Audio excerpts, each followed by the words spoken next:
You're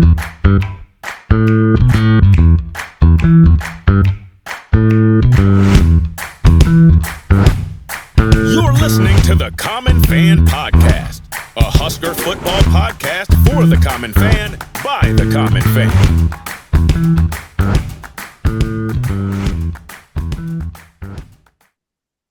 Welcome back to the Common Fan Podcast. I am TJ Burkle, as always, alongside Matty Owens Sr. and Geoff in Lincoln. The Huskers lose 13-10 to Iowa. I can barely get the words out. Inexplicably, for the second year in a row, Nebraska has the ball with under 25 seconds to go in the game, tied 10-10, where you figure worst case scenario, we're going to overtime here. Mm-hmm. And for the second year in a row, we turn it over and lose in regulation. We're going to talk about all that. Bear with us. We are going to feed our outrage. We are going to talk through some of these ridiculous storylines about midfield handshakes or lack thereof. We're going to talk about Nebraska's epic failure on special teams. We're going to talk about all sorts of things. But first, I'm so angry about this loss, but don't let it ruin your appetite, common fan. Don't let it ruin your appetite. Still got to eat. Remember to eat. Remember to fuel. You've got to eat. And in fact, our body is a temple. We got to fuel it. Eat your feelings. Eat your feelings and eat too much certified Piedmontese beef. That way you'll feel great about yourself because it's premium Nebraska beef raised and grazed in the beautiful Sandhills region of the state. And it's Christmas season. Yeah. You're going to be going to Christmas parties. You're going to be celebrating all month long. What better than some great steaks, maybe a prime rib. A prime rib for the holidays is a great idea. Sure. A delicious roast, a tri-tip roast, a chuck roast, any kind of roast. All these things are, just imagine it's cold outside. You got a roast in the oven. It smells like beef and spices and all sorts of things. It's crockpot season, baby. It's crockpot season. That's right. Don't deny yourself certified Piedmontese beef. And you can get 25% off using the promo code CommonFan, all one word, CommonFan at cpbeef.com. You can also go to your local Mercado Butcher Shop in Lincoln or Omaha to get all the stuff, all the raw meat, as well as some hot dishes as well.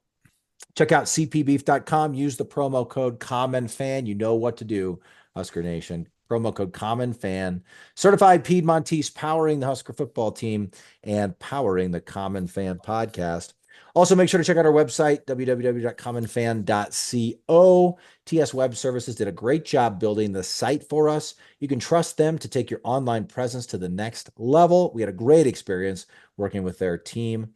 TS Web Services can help improve, redesign, or host your website. Check out tswebservices.com to learn more. One more thing, guys. It is Christmas season, and you need socks. You need socks for yourself. You need socks for your friends. You need socks for your family, and we've got some awesome Common Fan socks. Check out silliesco.com, SILLIESCO.com. It's buy two, get one free. Use the promo code there. Oh, Matty, there they are. Socks. Those are if you're watching, socks. They look great. Beautiful code GBR for life socks. Those are so cool. I love those socks. In use black the promo as code. well. Yep. GBR for life with the football. They're little footballs. Use the promo code GBR for life, all one word. That's GBR number 4 LIFE for 25% off. And that's not just a discount on the Common Fan socks. It's a discount site wide at silliesco.com. All the socks. You want to get all the socks? You can get 25% I had people at our watch party all demanding them last night, demanding them. I said, where do we get the socks? How do we get the socks? I said, listen to the podcast. All right. We'll tell you how to get the damn socks. Silliesco.com. Jeff, I hope you actually gave him the website, Jeff. People want instead of making them take the extra step. Did you give him the website, please? Call him now. I'd like to follow up on this after we're done recording. Jeff. All right, the Huskers.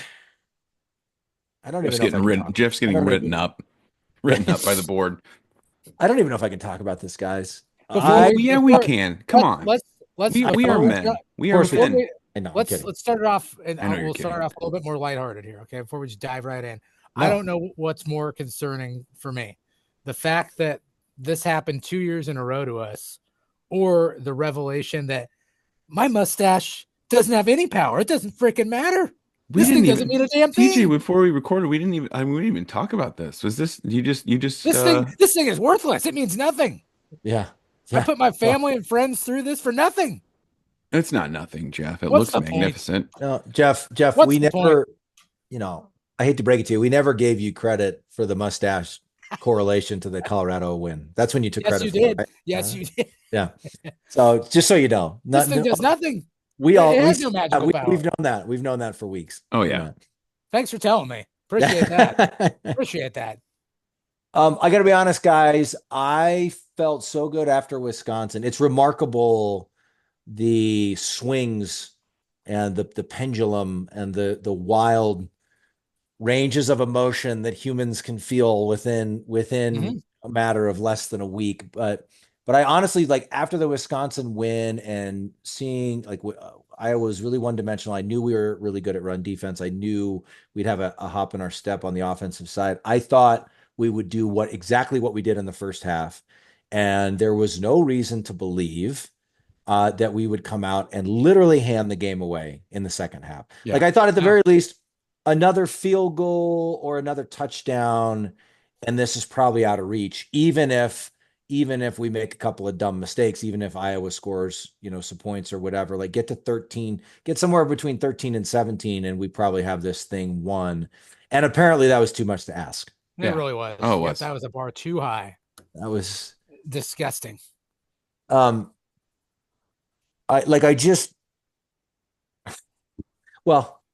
let's talk through it. Let's do it. Let's talk it out. It's a therapy session. Let's talk it out. Yep. So let's go to the play-by-play. So the Huskers had a 10-0 lead at halftime. So the one thing, guys, I was worried about was what I wanted to see early was us stopping the run. What I thought was possible, what could happen, because this defense has been leaky at times, was right out of the chute, Caleb Johnson's getting 5, 7, 8 yards a carry, and we're having a hard time stopping it. And I thought if we saw that, it's just going to be it might be a long night, and it might not be our night. And I was like, for some reason, I was prepared for that. I was not prepared for us to lose the same way we've lost for like the last decade in the second half. But so right out of the chute, we force a 3-and-out. And they don't even Caleb Johnson run for a loss of 1, Caleb Johnson run for no gain. Jack Stratton pass complete to Caleb Johnson for 1 yard. I mean, they get nothing on that first drive. Yeah. And it was like, beautiful. Okay. And then we force a punt and we go down and get a field goal. Mm-hmm. And so it's 3-0. And I will say, I don't remember exactly all that prompted it. I think it was only 3-0 when I texted the group, because then it goes, after our field goal goes, Iowa punt, Nebraska punt, Iowa punt, Nebraska punt, Iowa punt, Nebraska punt, Iowa punt, Nebraska punt, Iowa punt. Yes. And then finally, Nebraska touchdown with 4 minutes left in the half to take a 10-0 lead right before halftime. And I do. Go ahead. I was going to say that was an impressive drive, was it not? Yeah, it was 12 plays, 74 yards. I'm trying to remember. Yeah, it was a really good drive. But I remember, oh no, I'm sorry. The drive took 4 minutes. We scored with only 38 seconds left. So that was like perfect. That was like, That is one thing we've done a couple of times this year where we've gotten the ball and we've been able to drain the rest of the clock in the half and actually get points out of it. That we've done that a few times. But I do remember at some point in those 47 punts in the bulk of the first half, I texted the group, our fantasy football group, and said, like, too many little mistakes already. Like, this shit adds up against Iowa. And Matty, like, you were the one that was like, doesn't matter. Like, we're going to win this thing. And I was like, yeah, snap out of it, TJ. Stop being a bad word. Stop talking like that. You watch your mouth. And then we had a 10-0 lead at halftime. And it was like, okay, we're fine. And I know, like, look, I will say, guys, like, I still think we only scored 10 points. There was a missed field goal in there. There was a big drop. Those are both in the second half. We'll talk about those. Yeah. So that we left points on the field, obviously. But I do think that they still look better. And you still feel the Holgorsen effect. We ran the ball well. Yeah. Guys are open. Like, this is as good as we've looked against an Iowa defense in a long time. And like you could just, but like you could see the difference between like Iowa and Wisconsin. Like Iowa was beating guys occasionally and getting to Dillon and sacking the court. Iowa was in like some of those like we tried that like little cute reverse thing that just went absolutely nowhere. Our screen, like they were sniffing out the screen passes. They were disrupted. They're just better on D. They are a better defense, one of the better, as they always are, right? But it wasn't like the normal dominant Iowa offense we've seen. And they were so inept when they had the ball. Again, I just thought if we can scratch and claw our way to 3 to 7 more points in the second half. And I thought there was a possibility we might do more. Like we might hit a couple big plays. Oh, that first field goal drive, Dillon missed a wide open Jalen Lloyd for what would have been a touchdown. Yeah. Right. Overthrew him. That was one of the things. So anyway, going to halftime up 10-0 and we get the ball back. That was the thing. I think that was like, okay, we're up 10-0 and we get the ball to start the second half. And it was like, let's go. Yeah. I on the gas. Normally against Iowa, it was kind of like Wisconsin last week. You just hold your breath until the clock shows zeros. Yeah. Because you know it's going to get interesting or like, you know, whatever. But I just felt so confident. I've never felt this confident. And sure enough, we put together, we take over 5 minutes off the clock. We run 11 plays. We go 65 yards and attempt a 34-yard field goal and missed the field goal. Yeah. Now, stupid snaps, man. It was the snap. That one I don't blame Johnny Hull for. And you know what's interesting on the first field goal that John Hull made in the first half? I said to myself, they didn't show I was like in the kitchen or something, so I wasn't totally paying attention. If they talked about it, I missed it. But I said to myself, was that snap a little off? It was. That looked a little like that on the first field goal that he made was like, that didn't look good.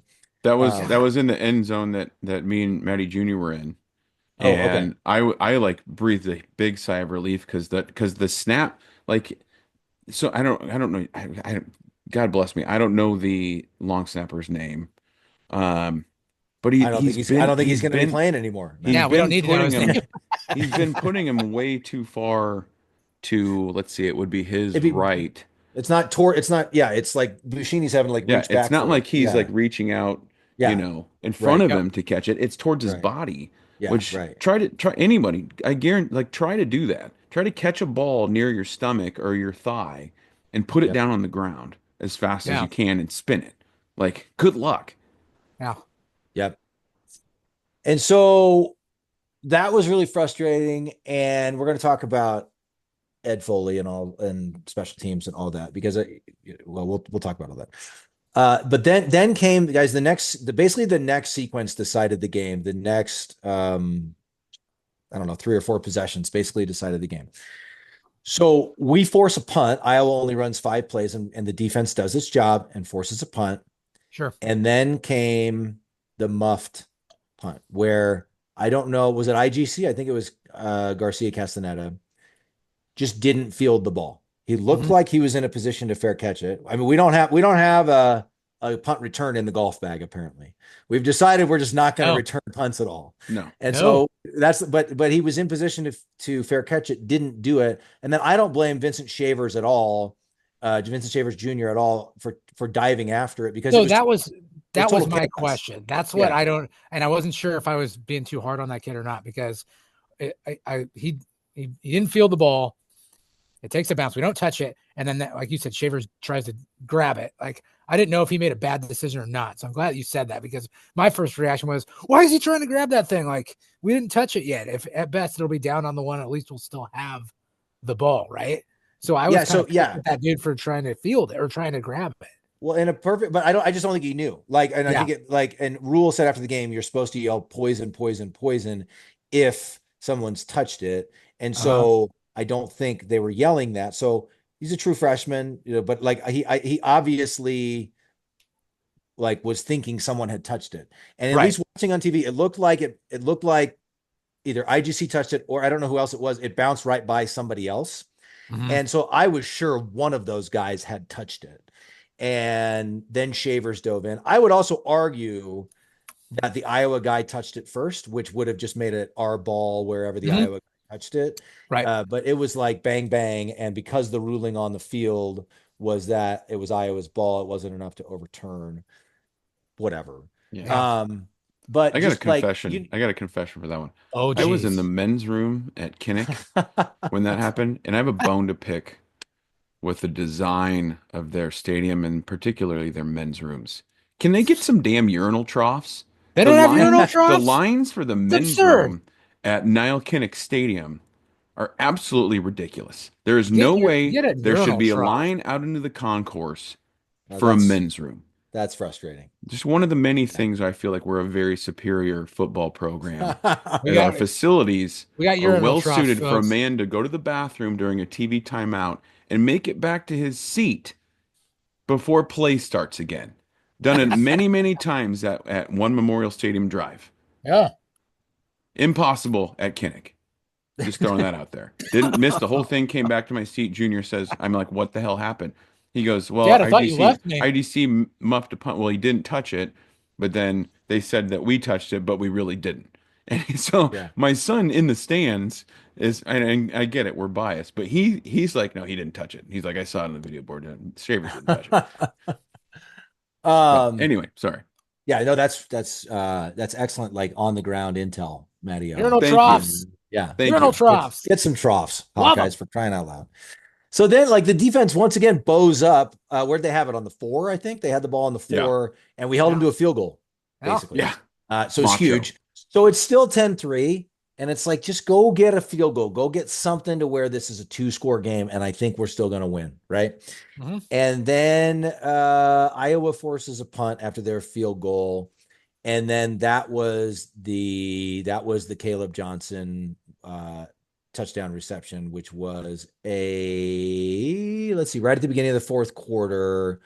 It was 72-yard touchdown pass, but it was like a brutal screen bubble thing, whatever it was. And it looked, watching on TV in the moment, in real time, it looked like it was going to be about a 10-yard gain. It was going to be a nice play. Yeah, it was a nice play. But watching it on TV, I was like, okay, there's about 4 guys closing in on him. Like, yes, we got this. And then watching the replay, Bullock had him wrapped up. What was he doing? What the hell was he doing? I don't know. That is film for coaches to use for them to say, you've got to get low. You got a good NFL caliber running back, and you're trying to tackle him around the shoulder pads. And I think the guy in front of me, who was a Husker fan from Omaha, leans over to his son and goes, "That's why you got to get low." And I'm like, "Yeah." I'm like, "He's right. That guy knows."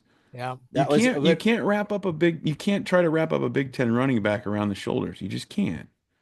So no.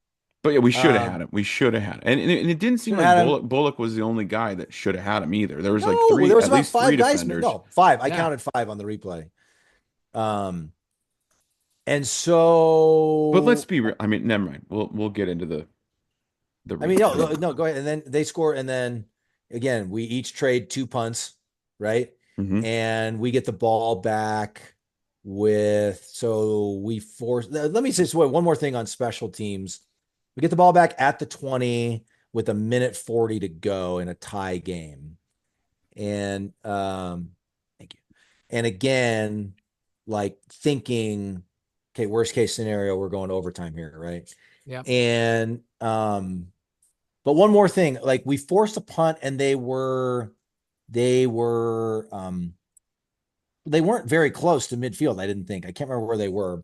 Let me see. Let's see. Yeah, they were pretty. Their own 20. They punted. Yeah, looks like they punted from their own 26. But they kicked it 54 freaking yards. Like, yeah. So, but also like that. One more explanation of like, if you ever needed a good return, it was then. Yeah. We didn't even try. And IGC, like yards. they had it covered, but like he could have, like, it wasn't like some of those where they were all over and you had to fair catch it. He had could room have tried to at least give it a whirl. Yeah. Which made me think we're not even trying to return punts at this point. No, you're probably right. Which we've seen at Nebraska football all too often in the last 10 years. Yeah. Yeah. Like it's just inexcusable to me. No, it's like, and also like just the little, like, it's annoying to me when people talk about the little, Iowa does little things well, or we need to get better at the little things. But it's true on little detailed stuff. they always have a good punt when they need it. They're always pinning us like inside the 5. Buschini's great.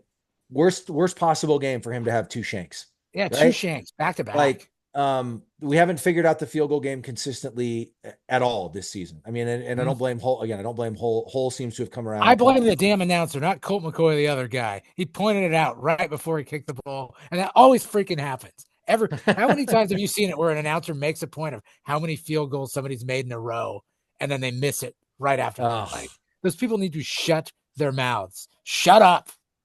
Just brutal. So anyway, let's finish the recap here. So we each trade punts. We don't return the punt. And so we got it at the 20 and we get up to the Nebraska 40. I don't really understand. We never seem to be in much of a hurry when we're running the 2-minute drill.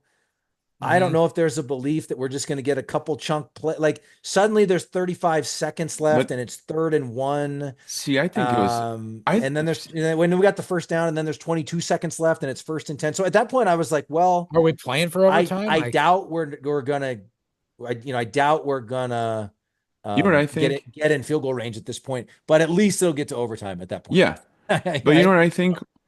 I think we were trying to avoid a situation like eventually happened anyway. Like we're trying to avoid turn the ball. Don't turn it over. Yeah. And if we go to overtime, we go to overtime, but don't give them the ball. Like we didn't do anything really risky. I mean, Dylan had a hell of a slant route to Jamal Banks, who, by the way, I think his numbers weren't fantastic, but Jamal Banks played a heck of a game. Banks the last 2 weeks too, he had a great game against Wisconsin. But I think we were really just trying to be like, and as far as the punt returns too, and I think and it really has been more than just the Iowa game as far as the punt return thing.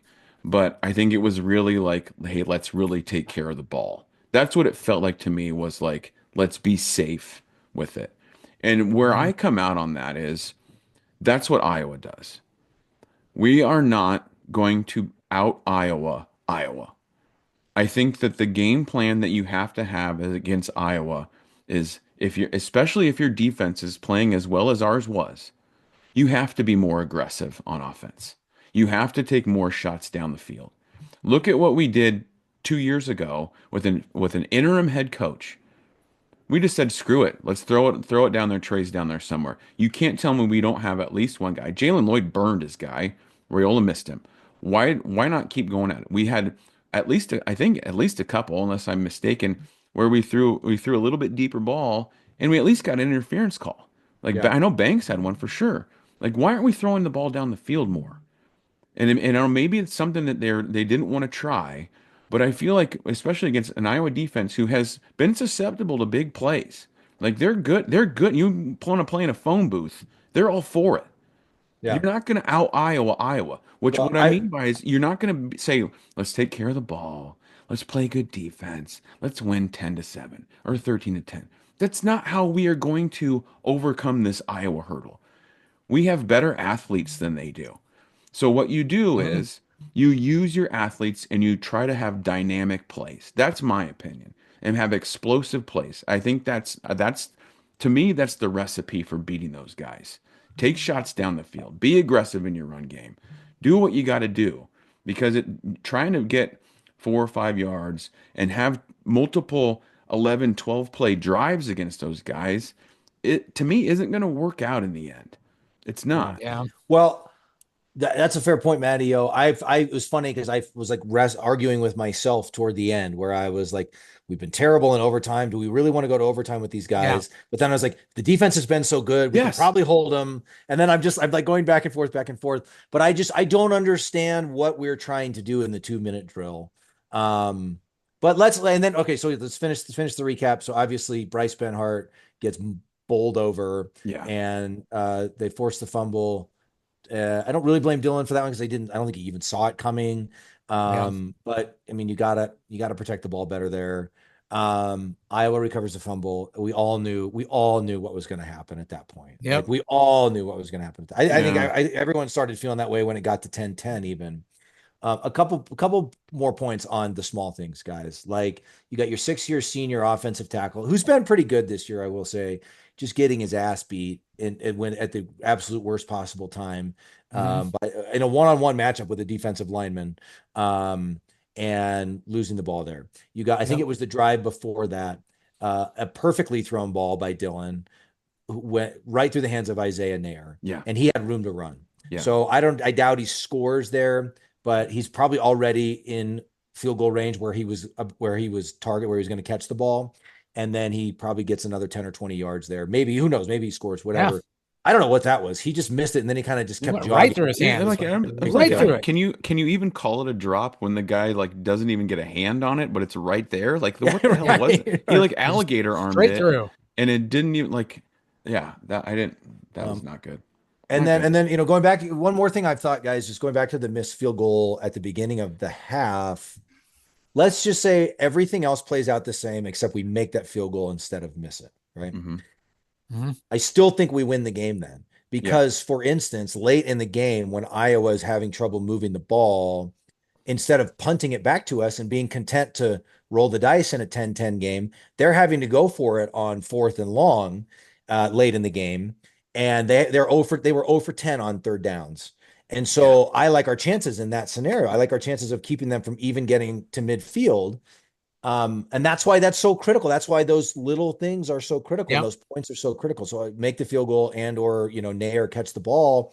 That's the difference in the game. Like that's what it all comes down to, is when you have a 10-0 lead and you're pushing the other team around and you're clearly like, we were the better team in every way last night, except the one that mattered for the final score.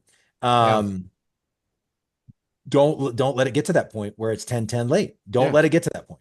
Yeah. And that's like, I've seen some folks on Twitter, some Husker media types or fan accounts and things like that, suggesting that, maybe Coach Rhule stops saying, hey, it's going to come down to the 4th quarter in a 1-score game. Like, don't let it get to be a 1-score game. Put the foot on the gas and be up by 3 scores going into the 4th quarter. And then we don't have to worry about the demons of like these 1-score games in the 4th quarter. I feel and it's that easier said than done. It's like not like we'll just go ahead and take a 3-score. Like I know, but I understand people who say that. I just don't I don't really think that's our problem, is that Coach Rhule's like, we're going to have to win close games too. And I think past coach like Frost dealt with it by saying, look, it's just, we're one or two plays away. He tried to downplay it. Rhule, I think, is saying, I'm going to put it out there to make it not a big thing, that are, just something that we talk about all the time. It's not working. Neither approach is working, but listen to this, guys, listen to this. Nebraska had 20 first downs to Iowa's 5. Iowa 0 for 10 on 3rd down attempts. We had 334 total yards to their 164. We held them to 164 total yards. Take out the Caleb Johnson touchdown. Right. They're under 100 total yards. Exactly. They're 115 yards passing, but 72 of those are the Caleb Johnson freak touchdown play. Yeah. 49 yards rushing. That's it. 49 yards rushing. Whereas we ran for 144. And we had 2 turnovers and they had none, and that was a huge deal. And then, again, special teams. So, this is a whole different episode, and we won't have to get into all of it right now. But as of this moment, like I told you guys, we're recording this. The game is Black Friday. We're recording this Saturday afternoon. We'll put it out Monday morning. I have had a hard time shaking this feeling of just anger and fury. And a couple thoughts on that. One, it'll never happen for me. I'm an obsessive Husker fan, and apathy will never happen for me. But I can understand, last night, I was like, I hate this feeling. I hate going through this. I could understand people saying, you know what, I got to step away because I care too much about this. And again, I don't think it's going to happen, but it just made me think there's a lot, we can't have too many more seasons like this. No. And I don't think, I don't think Husker fans are ever really going anywhere. It would take 20 more seasons to really have us not show up at the stadium or something. But it feels like we were so close to 7-5 and playing in a bowl game to finish 8-5. And I think we're gonna let the dust settle. We're gonna talk about this after the season, but I think a lot of people are gonna view 6-6 as a disappointment. You think so? Go Okay, ahead, Jeff. so Go ahead. no, I'm just curious about that because somebody that I watched the game with last night, I go, technically, we're better this year. Like, right, if it's an improvement. It's an improvement. So, like, it's tough because of I think the way that we lost and the expectations we had after last season was just get us to a bowl game, just get us to a bowl game. And I think we, as Husker fans, we constantly, and we get ourselves into we're in like a echo chamber. We ratchet up the expectations. And we always do. And so now they're starting to come back down again. But technically, I guess from my perspective, what's the biggest difference between 6-6 and 7-5 going to a bowl game to you guys? I'm just curious. Just a different bowl game. I mean, that's all it really is. I don't know. I think it's a mental thing. It sounds better, right? It's 2 wins better than last year versus 1 win better than last year. And I don't know. It's arbitrary, Jeff. It's arbitrary. This one's just different. This one's just different, and it hurts more, TJ, because it's Iowa. That's true too. They're our rival, and the way that we lost again, it seems uncanny that this could happen 2 years in a row. I hate them. The way that I hate them. I get it. I hate them. I might hate them more than I ever hated Colorado, and that was quite a bit. Yeah. Like it's I don't know. It's evolved naturally, and it's become a rivalry, and it just drives me insane that year after year I feel like we're as talented or more talented, and it comes down to just some bullshit that they win on. Like it's exactly, it never fails. It goes back to like, when's the last time it was decided by more than one score? When we had Mike Riley? Like even Scott Frost played those guys tough every single year. Like it's maddening. And I don't want to ever be the kind of team that they are. I just don't. Because it's not fun football to watch. It's just like grotesque. Right. Like there's a reason. It is. Like I follow the Sickos Committee on Twitter. Great college football follow. If you don't follow them, Common Fans, follow Sickos Committee. They have loved Nebraska and Iowa the last few years because the just weirdest crap happens in both our games. Not just when we play each other. Both our games.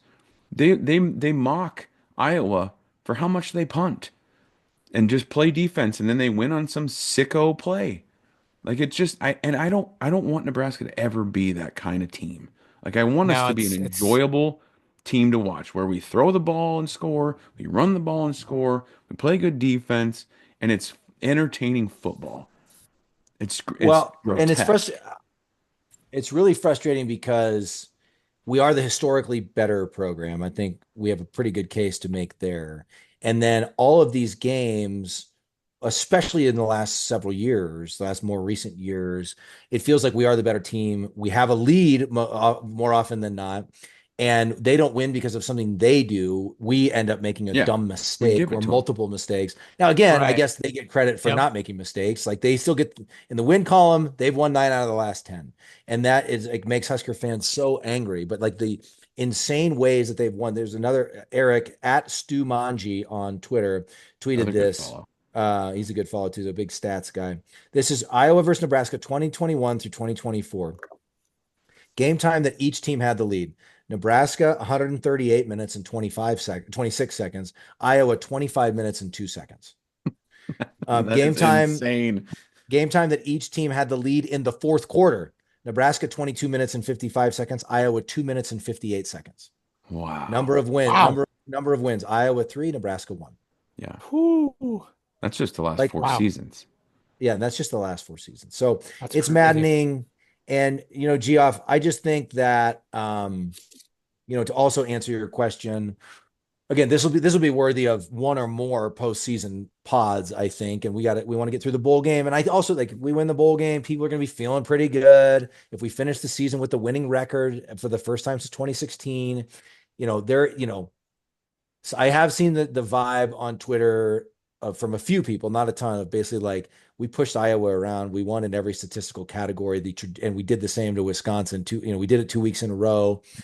We got to figure out this little we got to get over this last hump. There's bright spots. Let's not ignore that there were some good things that happened last night, right? Right. You talk about a game where it's like, I don't know what the temperature was with the wind chill, but for Dylan to have, I mean, granted, there's a lot of short passes in there, but to go 22 or 32 for 190 yards when it's like in the teens for wind chill, like Dylan was not the reason we lost last night. And if anyone's suggesting that, like I saw one guy suggesting we're overpaying in NIL money for him. And like people are like losing their minds. They're like, he's 19, he's a true freshman, like give him a Yeah. break.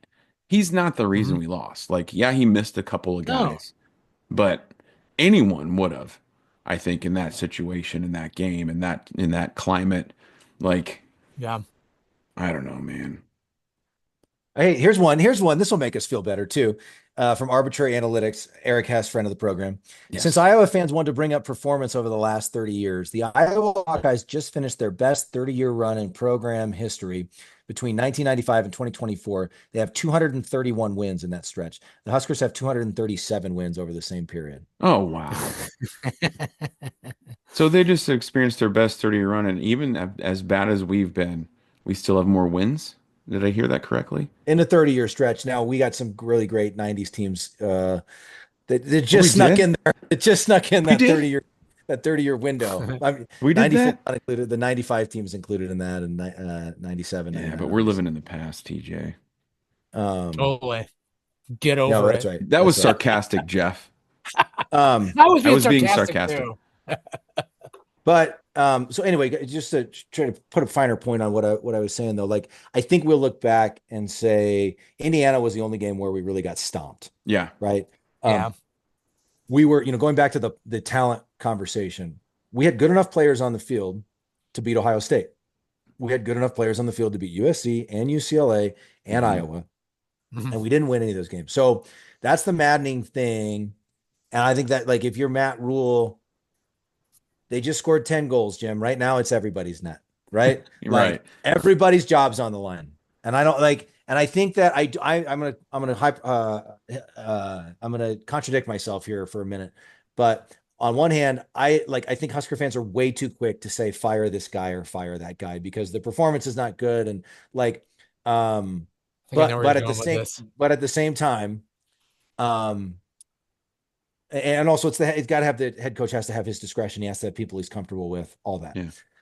At the same time, we saw the immediate impact that bringing in someone like Dana Holgorsen made. Yeah. So the special teams cannot be the same again this year. Like Ed Foley's got to go. If Ed Foley's a good guy, and I love that Ed Foley loves to tweet pictures of his meals at diners around small towns in Nebraska. I love that. You want to keep him around the program and let him do something? Fine. I don't care. Yeah. Let him have. There's an unlimited assistance now. He can be an assistant special teams coach or something, and just head morale guy or something like that. I'm sure. I mean, he seems like a great fella. Get somebody. I don't care if I would love it if Bill Bush came back, but I don't really care if they have ties to the program or not. Dana Holgorsen didn't have ties to the program. Just somebody who could do the job. Kurt Cignetti at Indiana just redid his contract, and he has an $11 million pool for assistants now. So what I think our Rhule's pool is like seven something million. So go spend whatever you need to spend and retool the offensive staff if you need to do it, whatever. Again, I'm going back and forth here. Maybe Garrett McGuire wasn't the problem. Maybe it was the offensive coordinator or the offensive system. Like only Rhule really knows that. So we can't lose our minds if he brings back the young wide receivers coach for another year. But some changes have to be made, right? For sure. And also recruit over people. I don't care. And again, I don't think talents are like we can win with the talent we have, but go get better players. Yeah. I don't care. I think they're doing fine. And I think they are doing pretty well in recruiting, but I'm just saying if suddenly, I don't know, Jamari Butler and Marquise Buford are coming back, I think that's largely a good thing for the defense. If suddenly you got a connection to a guy in the portal who might take one of those guys' spots, you need to go get him. For sure. It's harder than ever to win in college football right now. It's harder than it's ever been. And it's really unfortunate for Nebraska that we have had this stretch of instability at the top, and I'm talking above the football coach, instability at the university leadership and the athletic director level for the last, you could argue since Solich and Callahan, but certainly the last 10 years. And then also this just run of firing Pelini, and then we had Riley, and then Frost didn't work, and it's just really bad timing to have this dip in program history. It's going to be harder than ever to climb back out of this. You have to be ruthless. You have to be ruthless. So I don't know what that means. I don't know what we the common fans don't know what those answers are. But if that means replacing some friends as coaches and bringing in better coaches, different coaches, go do it. If that means, be it. If that means replacing, everybody's job needs to be on the line. I'll be honest with you. And I think Dylan's got a bright future, and they have nothing but good things to say about him. It better be better next year. Yeah. It better be better next year. For sure. Yeah. 100%. We went through the true freshman, grind with him.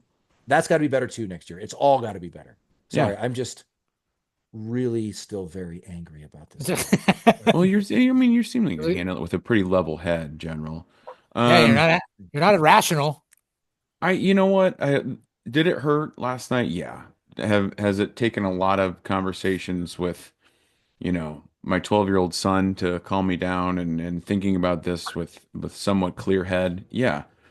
But I mean, largely I feel comfortable with Coach Rhule. And TJ, you've said it multiple times, he doesn't stand pat. And he proved that with the Holgerson thing. And so that gives me a little bit of hope that he's not just going to run it back with the same coaches. Something definitely has to be done as far as a little staff shakeup. I don't know if that means, if they do end up getting Dana to stay, if he wants to bring in all his own guys, I say let him do it. I mean, I don't know. It's a tricky one because you feel like you want to give the guys that are currently there a fair shake. But I mean, if the results on the field aren't panning out, then I guess let it roll and let Dana bring in his own guys. But bottom line, I'm comfortable with Coach Rhule, and I think he will make moves because like you, I love that phrase. He's not going to stand pat, and I even said it earlier when I was talking to my wife and breaking down my take on the game, because Catherine's take, guys, was, and this is my wife who doesn't watch a ton of football, but I guess maybe knows enough. She said, I think you guys need to talk about what they're going to do about the offensive line. And I said, honey, believe me, we've talked about the offensive line over the last 2 seasons. We've talked about the offensive line. Further evidence that our wives don't even listen. Anyway, sorry. Yes, absolutely. No, I was just rambling on. I just think I'm comfortable with Coach Rhule, and I think that this could be one, if not his last stop, one of them. And I think he wants to succeed here, and I think he likes it here, and he likes that football means so much to us here. And I think he can envision what it looks like if we get it back to where we want it to be. And I agree. I take comfort in that. And you look at just looking at that, the current situation, the current staff, all that. I don't really know that we need to do anything with the defensive staff. I mean, those guys deserve to win last night. And it just drives me nuts that a guy like Ty Robinson, who played his butt off the last 2 seasons, and I hope has earned himself, getting drafted, and Nash and Gifford and John Bullock, like those guys didn't deserve that last night. And it's not on them. Like it's totally not. It's a missed field goal. It should have got maybe another touchdown or another field goal, and that's what it is.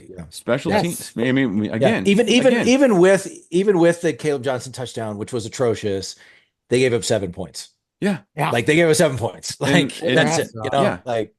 I mean, even with the Caleb Johnson touchdown, the amount of yards that they gave up is like, I would take that against any Big Ten opponent any week. Yeah.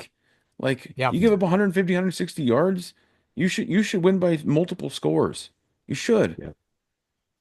No, I agree, man. And I agree that I think Rhule's going to do whatever he thinks he needs to do to take this program to the episode. I just think, and maybe this would have been true regardless. Maybe this would have been true if we went 8-4. It just puts a lot of pressure on him to like make the year 3 leap. We Yeah. really, it really This is needs to what we're be. supposed to It see it can't. It now. can't be. It can't be 6-6 or 7-5 in year three. I don't think he'll get fired if he goes 6-6 or 7-5 in year three. But we'll be talking like, about it. we You better believe we'll be talking about it. I'm not gonna be yeah, happy. I mean, I'm Mr. Kool-Aid and bleed red, but yeah, if it's 6-6 or 7-5 next year, like, man, in yes, in exactly. this, like you just said, in this day and age of college football, and all the money that's being thrown around, we can't afford. Nebraska athletic department cannot afford to let Nebraska keep going 6-6 and 7-5 with Yes, the amount of Right. resources, support, all of that. You hear, I'm so sick of hearing about the resources and the support and everything. Like, yeah, we have that. Make it happen. yeah, Make it Yeah. freaking happen. exactly, It's happening And everywhere, exactly. all around the country. it's slowly Everyone being is proven having that what you their can turn it definition around of success is. that. There are so many schools that are having that are experiencing what their definition of success is. Yep, We are not. yep. So yeah, it's not cutting time, man. Like next year, 6-6, 7-5 is not going to cut it. And we Yeah, Yeah. might not be talking about firing him, but it'd be like, okay, year three didn't go as we hoped. So year four, like this is yeah. the No, hot seat. exactly, You're on the hot exactly. Yeah. seat. So it puts more pressure on him, I think, for next year to really take the leap that Yeah, For sure. we've seen him do yeah. at other places at Temple and Baylor. All right, guys, I want to switch gears to there's got to be controversy, there's got to be drama, right? There Always. can't not be drama around this game. So Iowa linebacker Jay Higgins gave an interview after the game where he talked about the main thing was he said that the Nebraska captains did not shake hands at the beginning of the game, and then that video surfaced where the Nebraska captains indeed did not shake hands at the beginning of the game. Higgins also made a point that Coach Rhule, like walked through Iowa's warm-up at the beginning of the game. And that was sort of a side note. There's a couple of videos going around, which is if this is all it was a big nothing burger. And Rhule's clearly like walking around the field. He's not trying to do anything. Exactly. One of the ones I'm looking at right now, it looks like he's like making friendly chit chat with a couple guys on the Iowa sideline. The other one, he was just like anyway. So that's a nothing burger, and I don't think that hasn't generated the most conversation. I want to focus on the so Higgins said something like, so we kind of knew what kind of game it was going to be at that point. And then a couple Iowa guys are even talking about how even at halftime they were talking about what the post game celebration was going to be, and they knew their kicker was going to kick a game winning field goal. That's kind of hurts because it's basically like they just knew they had to wait around for us to trip over our appendages, and we Yeah. sure as hell did it. So that's pretty frustrating. But it wasn't because of anything they did. So I Yeah. did think it was funny that he was like, "Oh, we knew what kind of game it was going to be." What, we got It's your ass Iowa. pushed around the whole game? Like, Yeah, we, That's like, we, Iowa like for you. Yeah. if you were really using that for We knew we were motivation, going to get dominated yeah, the entire time and then again, squeak one out at the last Yeah. right, second. exactly. Yeah. Nebraska owns the L, like, We knew it. got we can't avoid that. But we physically dominated that game in so many Yep. ways. So anyway, that's beside the point. What do you guys think about the non-handshake at the beginning of the game? I don't have a problem with it, and it would be nothing. We wouldn't be talking about it if we won the game. Like, this is just a dumb thing that we even need to address. But if you're gonna do that, like, I don't have a problem with it. But you got to win, man. Yeah, Yeah. You have it to looks win the so game. stupid if Like, you do that and it's you just lose. It looks so stupid. of course Yeah. they're gonna rub that in our face. So Yeah. I don't have a problem with it. It's just you have to back that up after the Yeah. fact. You gotta close it, and we did for the most part. But you just have to win the freaking game. Yeah. Yeah, I'm with you, man. And that's just, I mean, that's Iowa. rivalry game. Yeah, exactly. That's to Yeah. me, like them not shaking hands at midfield. Like, give me a break. If you want to make that Cares. into a big deal, like, would I like my players to do it if I'm the coach? No. Like, just shake their hands and go back to your sideline. But if you want to have a chip on your shoulder and do that, like you Mhm. said, you better win. But this is a rivalry game. Like, I just watched Michigan and Ohio State, and they're fighting at midfield. Police They're are pepper And this spraying isn't like players. Pepper spraying players. I For remember God's sake. David Boston and Charles Woodson like literally Unbelievable. throwing punches on the field during the game. Like Yeah. that is small potatoes. And if Pepper Iowa has to spraying search players. for something to motivate them for the game, that motivated them so much to get their asses kicked and pushed Yeah. around for the entire game and to squeak out a win. That was their motivation. Give me a Fake- damn break. I'm fake so sick bulletin of these. board I'm bullshit. so sick of Iowa. I am so sick of these guys.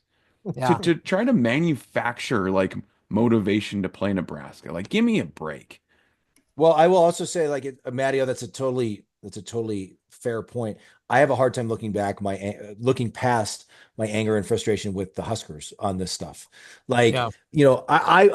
my own, like, I think the best way is to let your play do the talking. I'd prefer to Sure. just shake hands Don't and give them any don't reason. make it a thing. I'm Don't with you. give them a thing. Don't give them a thing. And I'm then with you let you. your play do the talking and you win by 2 touchdowns.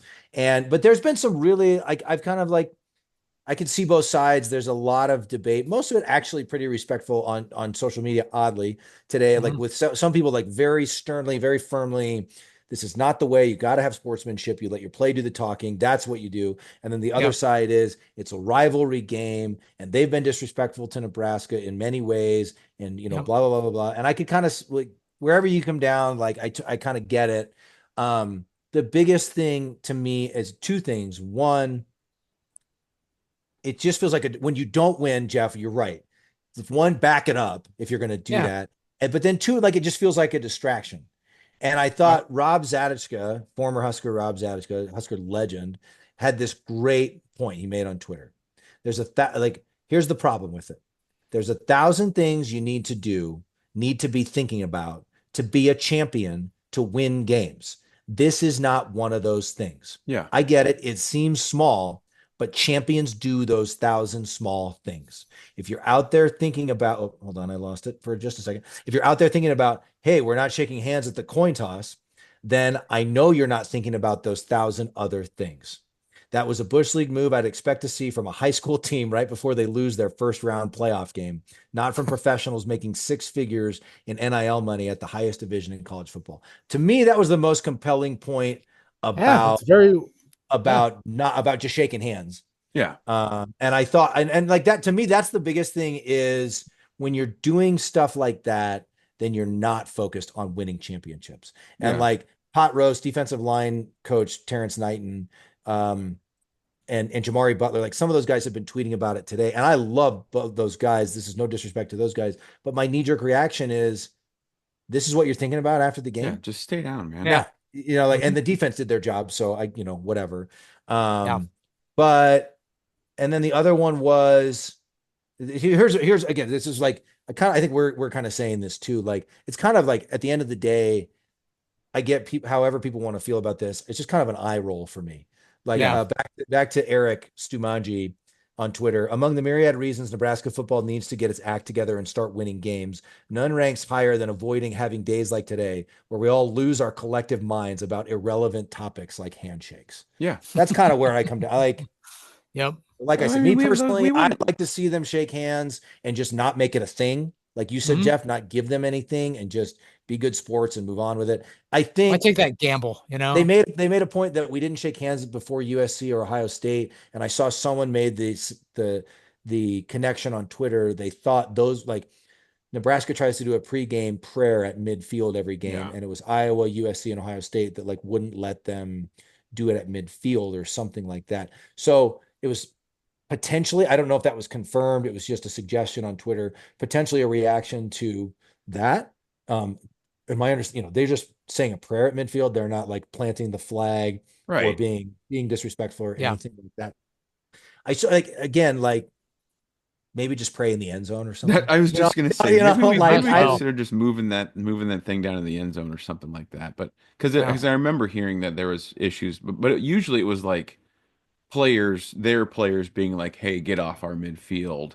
Right. Exactly. Iowa had uniformed police officers keeping our team from going to midfield. Yeah, that's just ridiculous. I mean, that's ridiculous. Yeah. It's ridiculous. We didn't shake hands. It's all ridiculous. It's a rivalry game, guys. That's true. Like, that's true. I mean, it's all ridiculous. Like, we're talking, like, this is small potato. Again, it's like there was the guy, the Auburn fan, that got, like, thrown in jail for poisoning the oak trees at Toomer's Corner, or whatever. Vice versa. That's right. Like, we're talking jail time in these rivalries. Like, we're talking about shaking hands. Like, come on.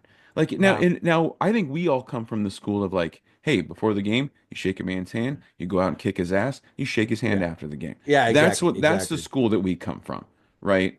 Yeah. But I'm just kind of like, whatever, man. Like, if we win, we're not talking about it. Like, the Iowa guy brought this up.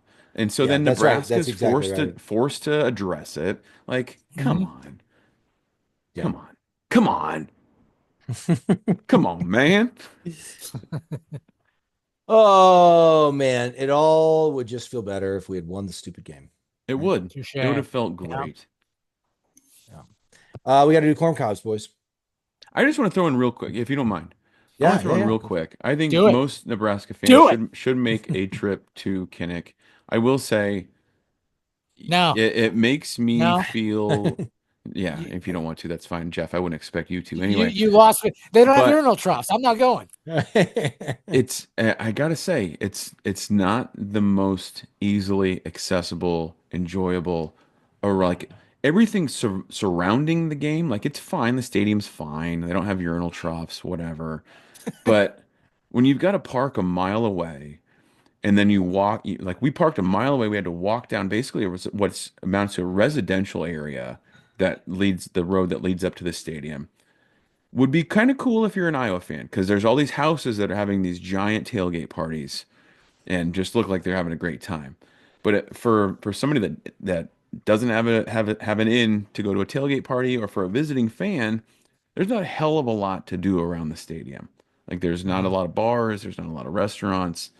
Um, I don't know. It's not for me.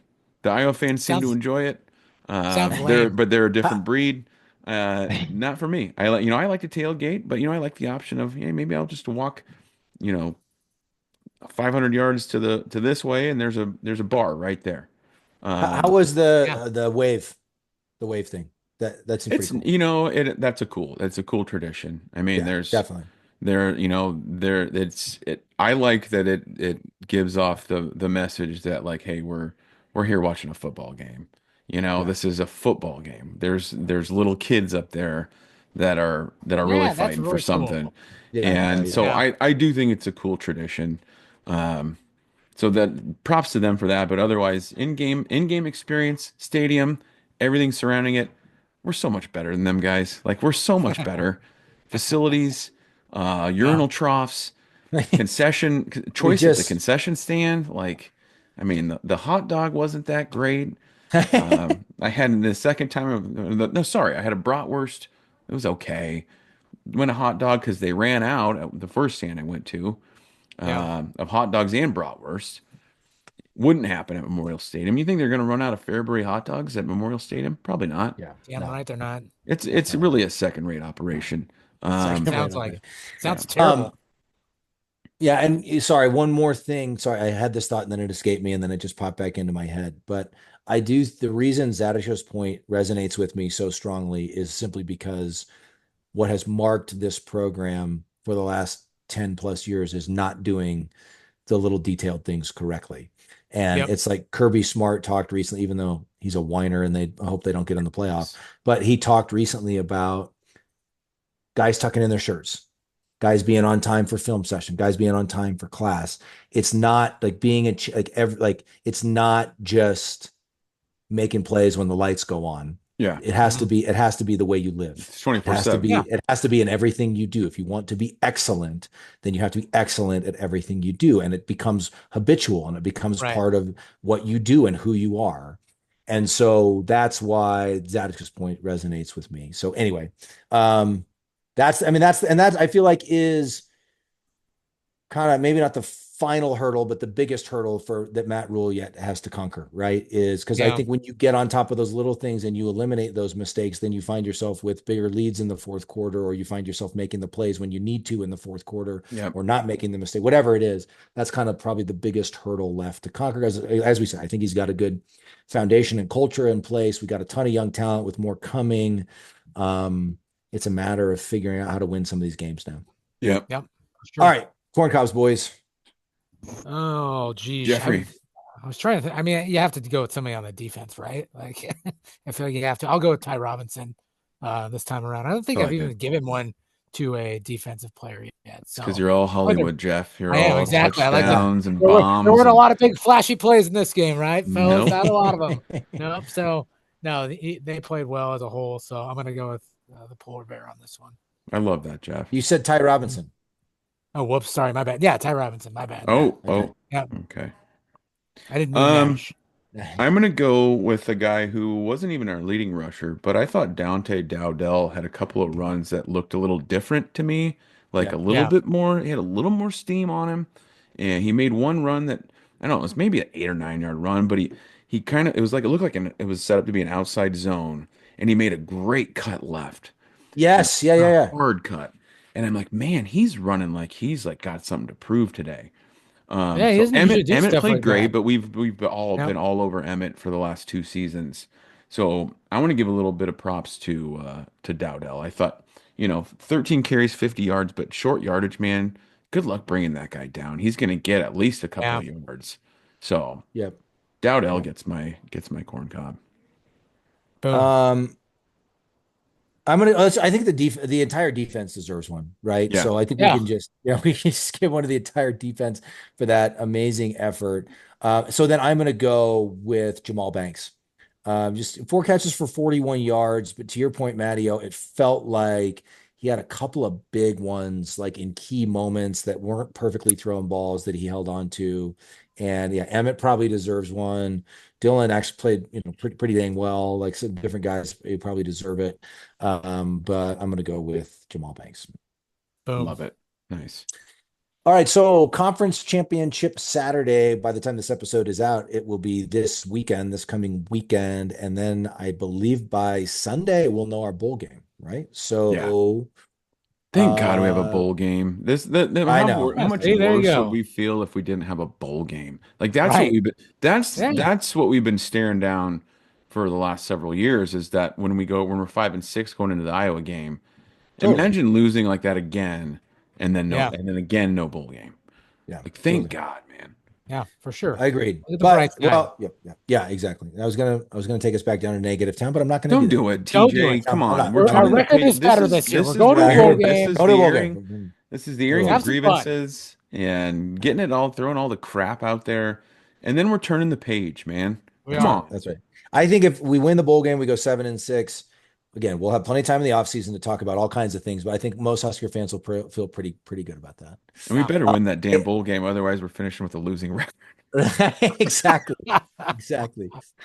View from the Blandstands is pending this week. I think we're going to have at least one more between now and the bowl game. I'm not totally sure if we're going to do one this week. We need to align with Evan on that. If not, then our next episode will be a week from today, a week from Monday, whenever you're listening to this. So There might be a lot to unpack with that one too, with any off-season kind of changes. We got early signing day coming up, so any coaching staff mix-ups might happen before that. I'd yeah, no, imagine. definitely. Yeah, we just need to talk to Evan. I'm not totally sure, what his schedule is. Yeah. Yeah. But anyway, the more information will be forthcoming, Common fans. All right. Thanks for hanging with us. We're 6-6. We're going bowling. Go for a run, eat some leftovers, do whatever you got to do to try to exercise. I'm saying this to myself as much as anybody. Yeah. Exercise some demons and some anger and some frustration. Get it all out Yeah. and get ready for the bowl game because Yeah. God dang it, we're going to enjoy the bowl game. We're Yeah. going to enjoy the And heck and out to of that. Damn those right we are. and to those common fans that are saying they don't know if they can do this anymore, yeah, you can. Come on. Mhm. Sack up, And you man. will. And you Like will. this is it for me. I'm living and dying with these guys. These are my guys. I'm not going anywhere. Well, the funny thing is that there's a Nebraska fan who lives here and who was saying a similar sentiment to me before the Wisconsin game. Then he's texting me right after the game. So he was like, he's like, I'm done he with was, this. yeah, I need to take a break. And It's then having too he'll much of be- an impact and on then me. he'll And be then he's back texting me about around. the win. Yeah.